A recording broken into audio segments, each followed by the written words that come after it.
রাত প্রায় 10:30। বিয়েবাড়ির সকল কাজ সুষ্ঠুভাবে সম্পন্ন হয়েছে। আদিয়ান তার রুমে বসেছিল। তার ঘুম আসছে না, ভীষণ মাথা ব্যথা করছে।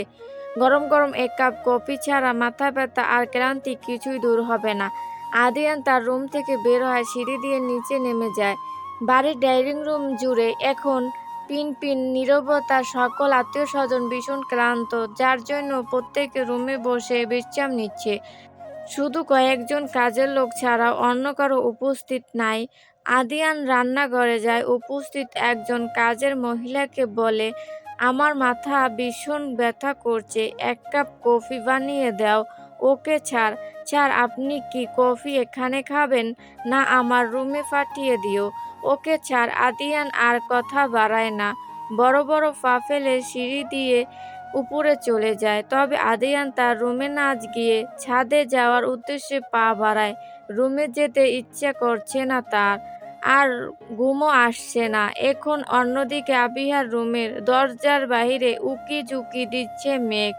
তার শরীর বড় চাদর দিয়ে মোড়ানো, চোখ মুখ ছাড়া শরীরের অন্য অংশ দেখা যাচ্ছে না। মেঘের পোশাক আর তার উকি মারা দেখে যে কোনো মানুষ তাকে চোর মনে করবে। আদিয়ান যখন ছাদের সিঁড়ি দিয়ে উপরে উঠতে যাবে, তখন হঠাৎ করে চোখ যায় মেঘের উপর। দূর হতে মেঘের মুখ দেখা যাচ্ছে না। তাছাড়া মেঘ পিছনের থেকে ঘুরে দাঁড়িয়ে ছিল।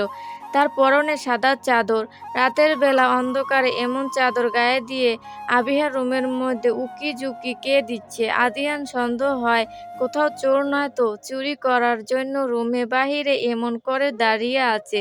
কিন্তু আমেরিকা এত বড় বিলাসবহুল রিসোর্টে চুরি করার সাহস কে দেখাবে? তবুও আদিয়ান মনে সন্দেহ দূর করার জন্য ধীর পায়ে হেঁটে যায় সেই দিকে। আজ আবিহা আর কারানের বাসর। বিয়ের পর আজ প্রথম তারা এক রুমে থাকবে। কারান এখনো রুমে আসেনি। সে বন্ধুদের সাথে নিচে কথা বলছে। আবিহার রুমের ভিতরে বসে আছে। সকল কাজিনরা সকলে করা দুষ্টু পরিকল্পনা অনুসারে তারা কাজ করছে। আর মেঘ দরজার বাহিরে পাহারা দিচ্ছে কখন কারান আসবে। আদিয়ান ধীর পায়ে এগিয়ে গিয়ে মেঘের পিছনে দাঁড়ায়। মেঘ আদিয়ানের উপস্থিত টের পায় না। সে যখন পিছনে ঘুরে কারান এসেছে কি না দেখতে যাবে, তখন হঠাৎ করে ধাক্কা খায় আদিয়ানের বহলি বুকের সাথে। মেঘ মাথা কিছুটা ব্যথা পায়। সে মাথা ব্যথা পাওয়া স্থানে হাত দিয়ে মেঘ তার মাথা একটু উপরে তুলে সামনে থাকা মানুষটার মুখের দিকে তাকায়। মেঘের থেকে অল্প দূরত্ব, গম্ভীর মুখে দাঁড়িয়ে আছে আদিয়ান। মেঘ আদিয়ানকে দেখার সাথে সাথে তার থেকে দূরে সরে যায়, কিন্তু আদিয়ান মেঘকে দূরে যাওয়ার আগেই মেঘের হাত শক্ত করে ধরে ফেলে।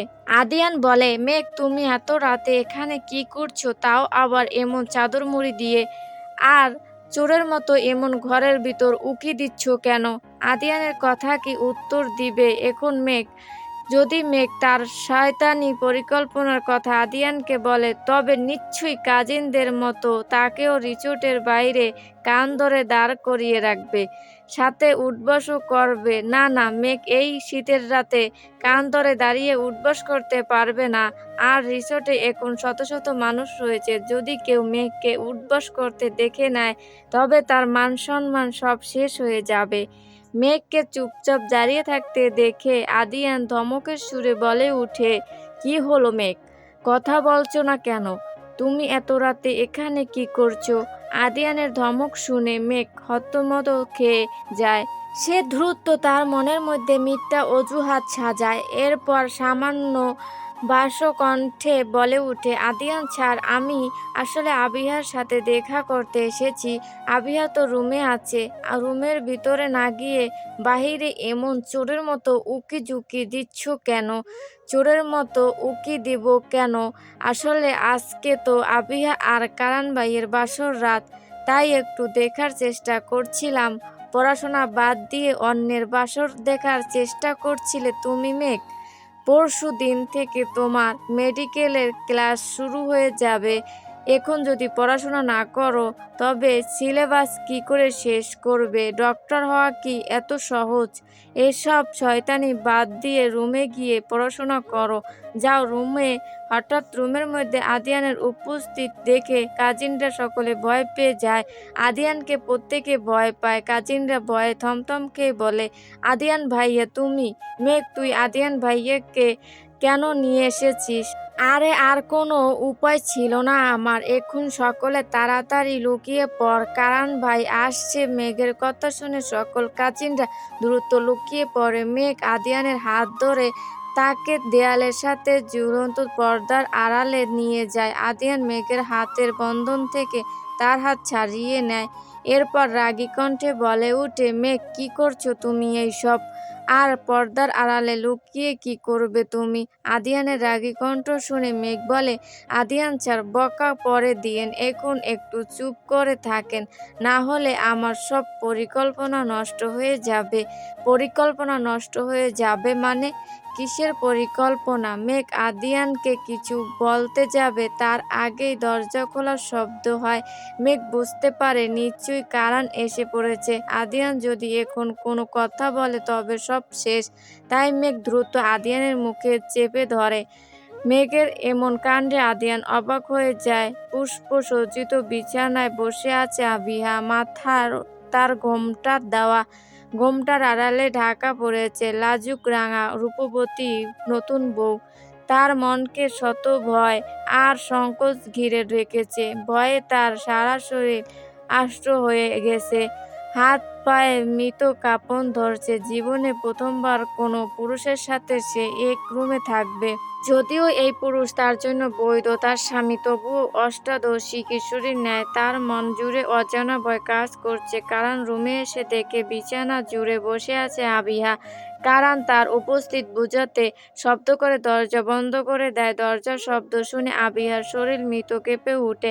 তার সমস্ত শরীর জুড়ে শিহরণ বয়ে যায়। কারণ ধীরে ধীরে এগিয়ে আসে বিছানার কাছে। এরপর বিছানায় এসে আবিহার কাছে বসে যায়। কারণ নিজেও কিছুটা নার্ভাস ফিল করছে। কারণ আবিহার কাছে গিয়ে ধীরে ধীরে ওর ঘোমটা সরিয়ে দেয়। এরপর ওর থুতনি ওর আলতো করে ধরে। তার মুখ উঁচু করে করে বলে উঠে, মাশাআল্লাহ আবিহা। আর কারণের রোমান্টিক দৃশ্য খাটের নিচ থেকে পর্দার আড়ালে লুকিয়ে লুকিয়ে দেখে যাচ্ছে সকল কাজিনরা। তারা খুনসুটি হাসছে। অন্যদিকে মেঘ পর্দার আড়ালে লুকিয়ে আছে। তার সাথে রয়েছে আদিয়ান। মেঘের আঙুল আদিয়ানের ঠোঁটে অবস্থান করছে। বাহিরে জানালা দিয়ে মৃত বাতাস বয়ে যাচ্ছে। আদিয়ানের ঠোঁটে মেঘের আঙুলের ছোঁয়া লাগছে। মেঘ আর আদিয়ান একে অপরের দিকে তাকিয়ে দেখে। আদিয়ান সামান্য ঢুক গেলে এই মেয়েটা তার কাছে আসলে সে এলোমেলো হয়ে যায়। মেঘ আদিয়ানের চোখের দিকে বেশি সময় তাকিয়ে থাকতে পারে না। খুব দ্রুত তার চোখ সরিয়ে নেয়। তার আঙুলও ঠোঁট থেকে নিচে নামিয়ে নেয়। আদিয়ানও কিছুটা স্বাভাবিক হয়। মেঘ আদিয়ানের দিক থেকে ঘুরে সামনে আবিহা আর কারানের বাসরঘরের দিকে তাকায়। কারণ আবিহার থুতনি তুলে তখন মুখটা স্পষ্ট করে দেখতে যাবে, তখন মেঘ দূর থেকে আবিহাকে ইশারা করে দেয়। আবিহা কান্না শুরু করে দেয়। হঠাৎ করে আবিহার কান্না শুনে কারান অবাক হয়ে বলে, কি হয়েছে আবিহা, তুমি কান্না করছো কেন? কারণ আমি তোমার সাথে সংসার করতে পারবো না। আমি আকাশকে ভালোবাসি, তার সাথে সারা জীবন থাকতে চাই। আবিহার মুখে আকাশ নাম শুনে কারান অবাক হয়ে বলে, মানে? এই আকাশকে? আর তুমি ওকে ভালোবাসো? আকাশ আমার প্রেমিক হয় কারান, তবে আমি কে? তুমি আমার স্বামী হও, কিন্তু আমি আকাশকে ভালোবাসি, ওকে ছাড়া বাঁচব না। আকাশ তুমি কোথায়? আবিহা এমন কথা শুনে কারানের মাথায় আকাশ ভেঙে পড়ে। এই বাসর রাত নিয়ে সে কত স্বপ্ন দেখেছিল, আর এখন তার বউ অন্য একজনকে ভালোবাসে। কারানের ইচ্ছা করছে কচু গাছের সাথে ফাঁস টাঙ্গিয়ে মারা যেতে। অন্যদিকে কারানের এমন বেচারা মুখ দেখে মেঘ সহ সকল কাজিনরা হাসতে হাসতে শেষ। আবিহার মুখে আকাশ নাম শুনে আদিয়ান প্রথমে অবাক হয়। আবিহা অন্য একজনকে ভালোবাসে, কথাটা বিশ্বাস হয় না তার। পরে যখন মেঘের শয়তানি হাসি দেখে তখন বুঝতে পারে নিশ্চয়ই এইসব এদের কাজ। তবে আদিয়ানের কাছে বিষয়টা খারাপ লাগে না, কারণ বিয়ে করার জন্য খুব পাগলামি করছিল, ওর একটু শিক্ষা হওয়া উচিত। আদিয়ানও পর্দার ফাঁক দিয়ে কারান আর আবিহার কাণ্ড দেখতে থাকে। সত্যি কারানকে দেখে এমন ভীষণ ফানি লাগছে বেচারা। আবিহা আরও বলে সে যে আকাশকে অনেক ভালোবাসে, তার সাথে সংসার করতে চায়। কারানকে অনুরোধ করে আকাশের কাছে তাকে দিয়ে আসুক। কারান বেচারা আবিহার কথা শুনে প্রায় কান্না করে দেওয়ার মতো অবস্থা। রিসোর্টের বাইরে গাড়ি থেকে নেমে জিয়া সে আজ বিয়ের অনুষ্ঠানে আসেনি। তার মূল কারণ সে আদিয়ানের উপর রাগ করেছে। জিয়ার গালে যে 7টা থাপ্পড় পড়েছে তা সে ভুলে যায়নি। জিয়া তার প্রতিশোধ নিবে, অবশ্যই নিবে। আদিয়ান শুধু তার জেদ হোক বা ভালোবাসা, আদিয়ানকে তার চাই, কিন্তু আদিয়ানকে সে জোর করে নিজের করতে পারবে না। তার জন্য আগে আদিয়ানের কাছে সকলের ঘটনার জন্য ক্ষমা চাইতে হবে। এরপর ধীরে ধীরে আদিয়ানের কাছে একটু একটু করে যেতে হবে, তাকে ভালোবাসার মায়ায় জড়াতে হবে। জিয়া আদিয়ানকে এমনভাবে তার ভালোবাসার মায়ায় জড়াবে, আদিয়ান চাইলেও সেখান থেকে বের হতে পারবে না, অসম্ভব।